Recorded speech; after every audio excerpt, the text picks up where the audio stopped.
Olá, você está no canal Fundamentos da História. Eu sou o professor Rafael Nunes e hoje nós vamos estudar a formação dos Estados Nacionais.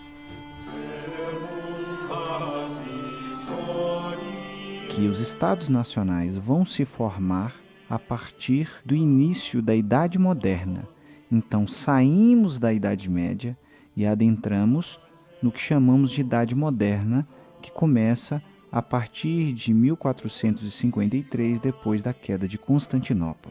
É importante dizer que na Idade Média os reis tinham de partilhar o poder político com os senhores feudais, o clero, as cidades livres e as assembleias representativas. Então, a autoridade central dos reis era moderada por vários outros subpoderes, ou seja, o poder era descentralizado. As pessoas se viam como membros de uma ordem que fazia parte ou do clero, ou da nobreza, ou do povo, e não como súditos ou cidadãos de um Estado, porque esse conceito de Estado surge justamente na Idade Moderna. Na Idade Média não havia essa maneira de ver o poder. A estrutura de poder medieval funcionava de modo que os reis deveriam submeter-se e seguir um código de conduta moral rígido e jamais esquecer de suas obrigações religiosas. Na Idade Moderna acontece o oposto, há uma centralização do poder. Os monarcas fortes dominaram ou aniquilaram os parlamentos. Então, todas essas jurisdições que subdividiam o poder, como era na Idade Média, agora na Idade Moderna, não há mais isso.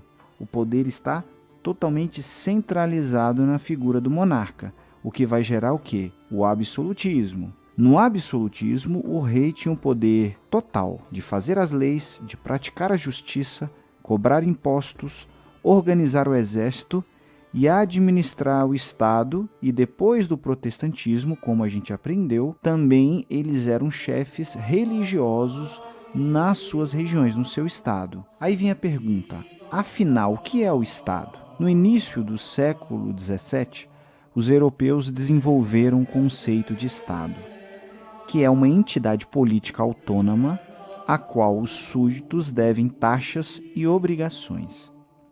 O pré-requisito essencial do conceito ocidental de Estado, tal como se configurou nos primórdios do período moderno, era a ideia de soberania. Essa soberania significa que dentro de suas fronteiras o Estado era absoluto. Todas as outras instituições, tanto seculares quanto religiosas, tinham de reconhecer a sua autoridade, a autoridade do Estado, e muitas vezes submeter a esse Estado. Então, quais são as características dos Estados nacionais? É a delimitação de fronteiras, uma fronteira muito bem específica. Havia também uma moeda única, um único valor monetário, né? Como nós temos aqui no Brasil, por exemplo, nos nossos dias, o real, ou nos Estados Unidos, o dólar. Unificação de impostos, ou seja, em todo o perímetro nacional desse estado específico, vai ter o que? O mesmo imposto. Formação de um exército permanente nacional, não como havia na Idade Média, que havia uma espécie de milícias ou estados ou exércitos de acordo com o senhor feudal, de acordo com a região, não. Agora há um exército só, permanente e nacional. Concentração de poder nas mãos dos reis, né, o absolutismo, como a gente já falou.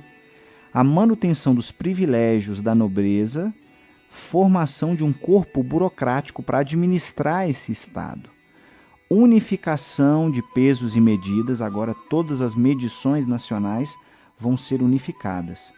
E uma imposição de uma justiça real. Com isso, vai se desenvolver o mercantilismo. O mercantilismo caracteriza-se por uma forte intervenção do Estado na economia e consiste numa série de medidas tendentes a unificar o mercado interno para ter como finalidade a formação de fortes estados nacionais. Então, com o absolutismo da Idade Moderna, com a formação desses estados, surge o mercantilismo, que tem como característica o metalismo, ou seja, a riqueza vai ser medida pela quantidade de metais que esse estado possui. Todas essas coisas que a gente comentou, a formação dos estados nacionais, o mercantilismo, vão favorecer o que a gente vai estudar na próxima aula, que são as grandes navegações.